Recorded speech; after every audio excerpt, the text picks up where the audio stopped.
when we find the foci. And that's what we're going to be using for here. Wait, is this for new or we're learning this? We're learning this. Okay. Yeah. I'm just like... But it looks worse than it is. Once we start doing this, it all kind of falls into place. Now, in a parabola, you had your one focus point inside the parabola, and you had your directrix outside. An ellipse has two focus points equal distance from the center. It's the same distance from the center, both sides. The concept of an ellipse is this.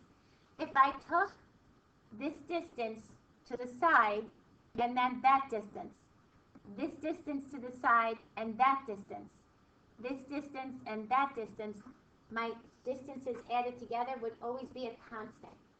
So it's kind of like when they do the elliptical paths of the planets and all, they figure out two focus points. And that's how they can tell where the elliptical path actually goes. Because don't forget, we're not always in the center of it, it kind of moves around us. But the concept of the ellipse is we're just keeping ours in the center, and our focus points are going to be, our ellipse is going to be about the center. That's all we do. Basic ellipse. We shift it around a little bit up and down sideways, but we don't turn it, we don't turn it sideways. We just go up and down or left and right, but we don't go sideways. Again, you have an ellipse, and it looks like this. If the ellipse is longer on the x-axis, then the x-axis is my major axis. This is the important part. It will look like this. I think the diagram is probably underneath it, but I can't go down there. And A always has to be to the major axis. Now notice this is a plus in between. It's real, real close to your circle. If I did this, covered this, wouldn't that be the equation of a circle? So maybe your circle would be equal to 9. And that would be where your radius squared is, right? So your radius would be 3. If I divided everybody by 9 to make that 1, my 9s would be just sitting here, and that would just be equal to 1. So your circle is a special kind of ellipse. For these two are exactly the same. And we're going to eventually see, because these coefficients are exactly the same. We're going to be working with these. The vertical axis is when your ellipse is longer along the y-axis. And then look what happens. A is underneath the y. This is the important part right here. These two can change positions. I don't always have to put the x first. I could put the y first. Remember, the k goes always with the y. I could do this because this is commutative property. But the a always goes under the major axis. So if x is my major, my a goes here. If y is my major, my a goes here. It's commutative property, so that order that it's coming in does not matter. How do you order the major? Because we're going to see if it's vertical this way and it's longer along the y-axis, then a will be under the y. If it's oblong across the x-axis, then a will be under the x. And we have your different parts here. Once we get to do this, we'll get there. This is the important part, this guy right here. That's going to help you with your foci. Okay, so let's start. We jump right into this one. You guys glad I wasn't here yesterday? All right. I noticed at first 2 squares. If it was a parabola, how many squares would I have? 1. I noticed there's 2. So I'm going to group everything that has to do with an x together. Just rewrite this for me. I'm going to group my y's together. And I'm going to move this guy to the other side.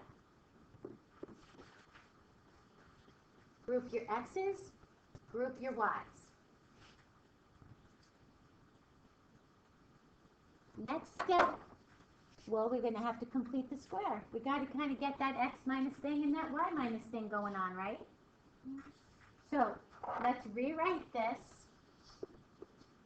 Leave a space out here to complete this square. Rewrite this. We got to work on this guy a little bit. But we had two adds to this equation. So if we add to the left side, we have to add to the right side. Excuse me. So half of 6x is what? 3. 3. So we've got x plus 3 squared for completing the square. Just like we did with your parabola. So what is 3 squared? 9. If we add 9 here, we add 9 here. Okay, now, this next complete the square has a little bit of a problem. It has a 4 in front. It's got to have a 1 in front. So we're going to factor out a 4. So we get y squared, factor out a 4 out of this guy. 2y, leave my little space. Okay, so now, let's work this. What is half of negative 2? Negative 1. This 4 has to come down here. What is 1 squared? 1. But now, I can't add a 1 there because this has to come out of this parentheses. It's trapped in here by the 4. So I'm going to distribute this and take it out of my parentheses and add it to there. Nope, because we only needed that to complete the square. So if we did this, it would come out to be that. Oh yeah, I just moved it down here. Yeah, I just kept moving it down here because I want you to factor that out. So now, this part is over here, plus, add those together, and get 4. We know this is an ellipse because this is y. It has a plus, so it could be a circle, but this is a 1, this is a 4. They're different. Hang in there, hang in there. So we know this has to be an ellipse. It can't be a circle because these coefficients would have been exactly the same. So now, an ellipse says get this equal to 1. Divide every term by 4. So it's going to look like this. X plus 3 squared over 4 plus, what happens to these 4s? Cancel, and I'm left with the 1. Just keep a denominator. And this cancels to 1. Doesn't that look like the equation of your ellipse?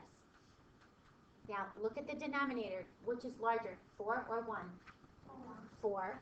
So this has to be my a squared. This has to be my b squared.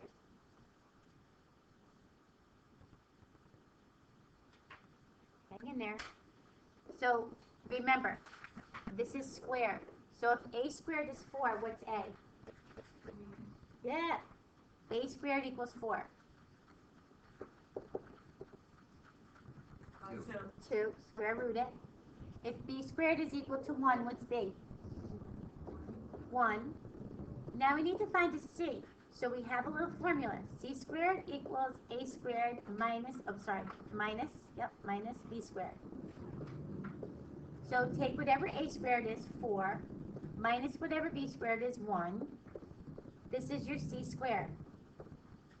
So therefore, take the square root, and c is radical 3.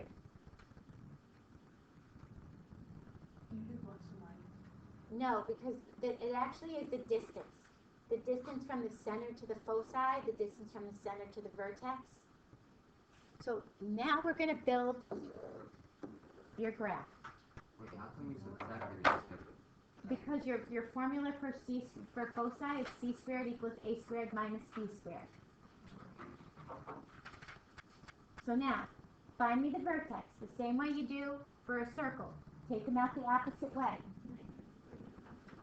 So, not the vertex, sorry. This is the center. This is the center of my ellipse. Take it out the same way that you took out your vertex on it. It's the same way. You always take it out the opposite way. So -3, +1. Now, if it helps, make a translated axis like this. This is your center, -3, +1. So A is going left to right along the X, right? Because A is under the X. So I have to move 2 to this side. This is why I don't want you to worry about the formulas. I'm going to move 2 along my X. Underneath X is my A. I'm going to move 2 to here. That's a vertex because that's my major axis. And 2 to the other side. That's a vertex. Now don't worry about the formulas. Let's move it. If I'm at -3, 1, and I move 2 to the right, what's my vertice at? Move 2 back up this way. -1, 1. Good. If I'm at -3 and I have to move 2 to the left, what's my vertice at? -5, 1. That's it. Your vertices are on your major axis. Now my co-vertices are on my minor. So I'm going to go on my y-axis, under my y, it's my b. My b says go up 1. If I go up 1, this is called a co-vertice. So now I'm moving my y. I was at -3, 1, and I add 1. What am I at? -3, 2. I come down 1. What am I at? -3, 0. Good. Now all I need are these 4 points. This is my minor axis. So I connect these. There's my ellipse. That's it. Your vertex, your co-vertex. You connect them, you have an ellipse. Now my foci sit on my major axis inside of my ellipse is my foci, equidistant away from the center. So when I'm moving horizontally, am I changing my x or my y? X. So for my foci, I would say take -3 and add radical 3. I can't really add those, but this is how it's going to look. Take -3 and subtract radical 3. If you have this condition, you really can't resolve this. So if you leave me your foci as plus or minus radical 3, 1, I'm fine with that too. You can't resolve that one. So that's everything you needed to know about an ellipse. Wait, where'd you get the 1 from? The 1 was off of here. -3, 1 was my center. So I moved radical 3 that way, radical 3 that way. So my y stayed the same. Okay. And if you use your formula with the h plus the distance of a, b, or c, whatever one you're doing, you're still going to have to try to figure out, am I moving my x, am I moving your y? So don't get hung up on those formulas. Go by your graph. Yes, Jeremiah? I didn't see how you got the center. The center came from here.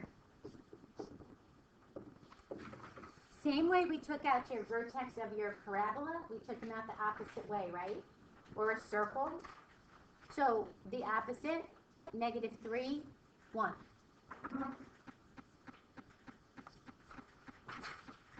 Make sense? Okay, let's try another one. Are we all good with this one? Okay. And we got our ellipse. Our ellipse doesn't have too many features. It has a major axis, a minor axis. On the major is the vertices. On the minor is the co-vertices. And the foci fall on your major. That's all we do with them. It's just really kind of sketch them and define them. Okay. Thank you. You too. Thank you. Okay. So let's try another one.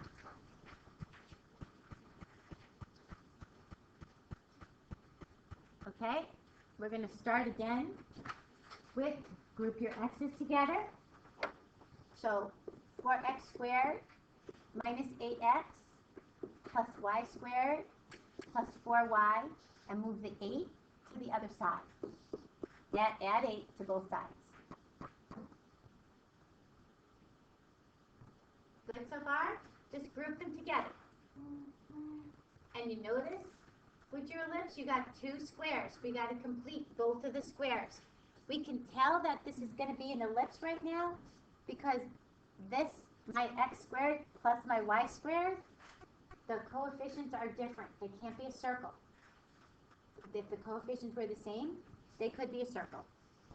We're going to group that, group that.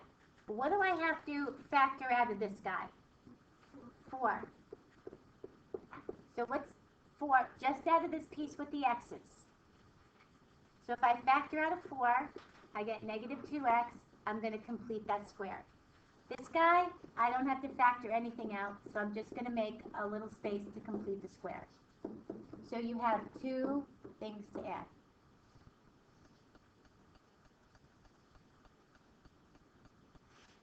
Good? So what's half of negative 2? Negative 1. X minus 1 squared. Don't forget to bring this 4 down. And so what is 1 squared? 1. But it's trapped inside your parentheses. So how? Multiply it by 4. Get it out of there. I put the 4. I don't have to do anything else to this side because that is giving me this. Without the 4, x squared minus 2x plus 1 is x minus 1 times x minus 1. And so I just bring my 4 down because I factored it out. I can't get rid of the factor. This guy a little nicer. What's half of 4? 2. And 2 squared is 4. And we put that on this side. So we add up the right side, and what do we get? 16. Good. Now we know this is an ellipse. We've got a plus, we've got an x squared and a y squared. We're going to set it equal to 1. Good. Divide by 16. And that will make x minus 1 squared Over 4. Just reduce that down. not 16. Right? This one has a 1. Can't go anywhere.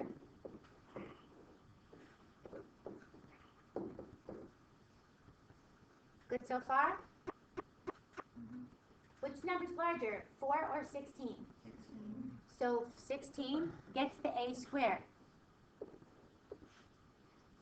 So let's write a, b, and c. So b is what? 2. Remember, squared, so we got to take the square root of that guy. And what's the square root of 16? 4. And c squared equals a squared minus b squared. 16 minus 4, so c squared is 12. Take the square root, so c is the square root of 12. Can I reduce that down? 4, radical 3. So radical 4, radical 3. So 2, radical 3.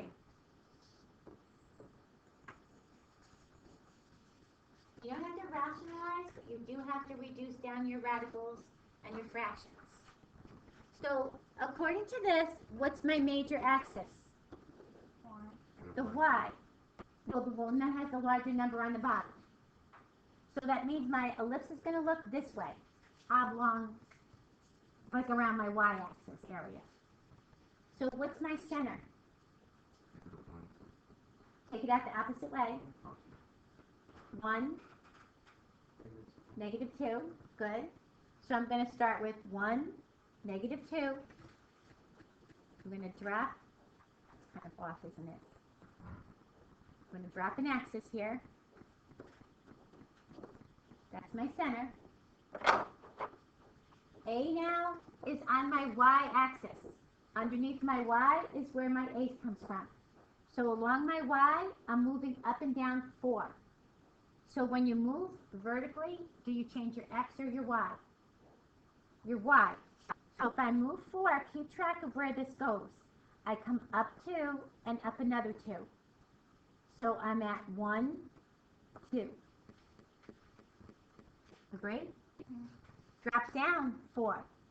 come down 4 from here, So 1, -6. 1, -6.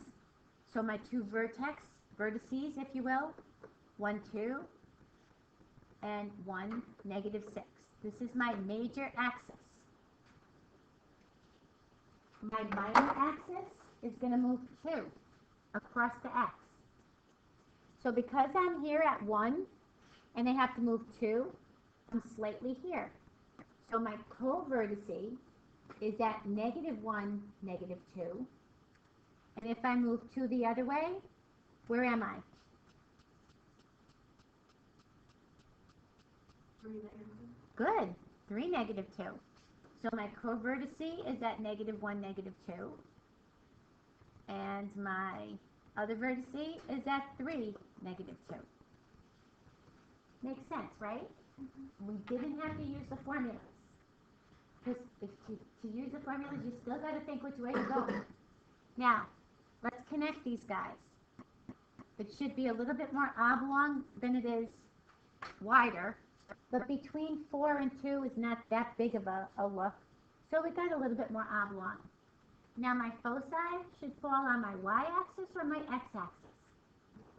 Y. Good. So let's find the foci. The foci is starting here. And because it's a radical, all you need to do is my foci is going to go here and here. It's the distance from the center. Because it's a radical, you can use 1, -2 plus or minus 2 radical 3. Because we can't resolve that. If you want to do 1, 2 radical 3, 1 -2 radical 3, 1 plus that, that's fine. But you're fine setting it up like this. No, I took the 2, 1 x value, that's not going to change. But the -2, we're adding plus or minus. So it says this. The 1 stays, -2 plus or minus 2 radical 3. This is your foci.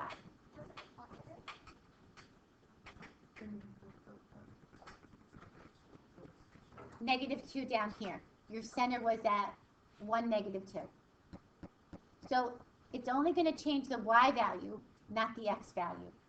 The foci is the C, right? C. And that's off of your major axis.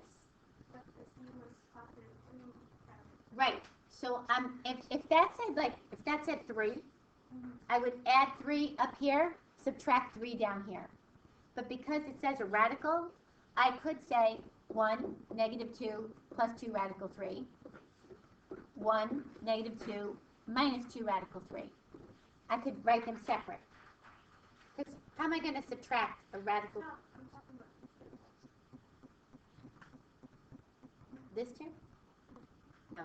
What 2? My, the two in front of the radical. yes. That was it. No, it doesn't. It didn't. When you had this center and you found these vertex points. Well, let's look at your vertex points up here. When you found this vertex point, you took A. So you took your center and you said A is 4. I need to add 4 to my y, right? So there's my y plus or minus 4. Essentially, that's what you do. So, but because this is doable, you say -2 plus 4 is 2. -2 minus 4, -6.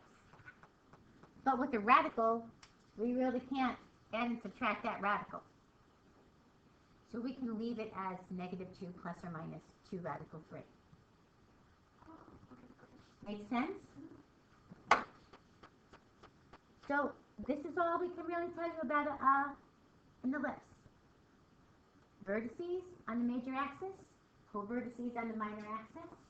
We're still having to complete the square. We need to get it set equal to 1. You want to pick one from the homework and do it? But why don't we try number 1, a real basic one first. Let's do number 1 because it's kind of basic. It's already there for you, so maybe this will kind of help you understand it a little bit better.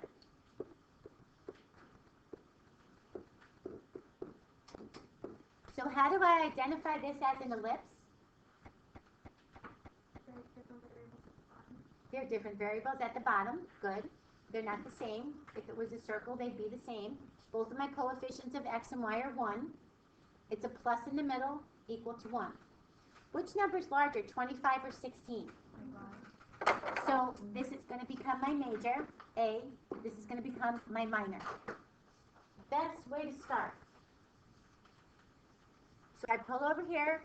What is A equal to? If A squared is 25, A is 5. And then another good thing to do is, could I really sketch my 25 and 16? Those are kind of hard, aren't they? So that means I forgot to take my square root if I did that. So what is B? 4. So C squared is A squared minus B squared. 25 minus 16 is 9. C equals 3. Good. So we got nice little numbers to work from.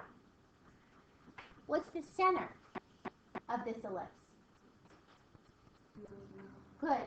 This would normally say x minus h, or I could say x minus 0 squared, because I have no h in here. So my center is at 0, 0. All right, so let's go. My center is at 0, 0. Which one is my major axis? My x. So I'm going to move a units away from it. A units to the right puts me here. What's that vertex? 5, 0. Good. A units to the left puts me here. What's that vertex? Good. So we answered major axis x, vertex at 5, 0, and negative 5, 0. And could I say plus or minus 5 comma 0? Yeah. Now, co-vertex is my minor axis. I look at my B, which is underneath my Y. So I go up 4. This is my co-vertex. What's that point? 0, 4. Good. I go down 4. 0, negative 4. Good. My co-vertices sits on my minor axis. So I've got a co-vertex of 0, 4 and 0, negative 4. Or I could say 0 plus or minus 4. Now I connect them. I should be a little bit more oblong on the x's. You have to pardon my ellipses. My ellipse should be a little bit more exaggerated on my x than my y, but 4 and 5 are kind of close, so your sketches don't always look, and I hope they don't look as bad as mine. 0, 3, Because where's my focus going off of though? Which is my major axis? X. 3, 0. Ah. So my focus is going to be 3 units away at 3, 0 and negative 3, 0. Focus goes on the major, and my major is my x, 3 units away, negative 3, 0, 3, 0. That's it. Okay?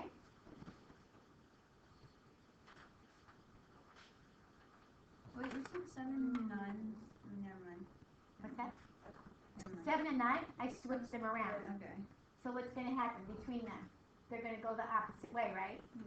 But what will happen to C? C will still be what? 3. 3. Yep. And it's hard when they're very close together when we sketch, because what's the difference when we sketch a 4 or a 5, especially when we're trying to make an ellipse? So do the best you can with that. Do you want to complete one of the squares together? So then for this one, the major axis is going to be 1, right? In the major axis is So that's Y. the only thing? That's, yeah, so it just makes it a little bit more oblong. So actually your vertices and your co-vertices are going to swap. So that you're going to be 0, 5 and 0, negative 5. This is going to be a vertex. You're just going to swap it out. You guys good from here?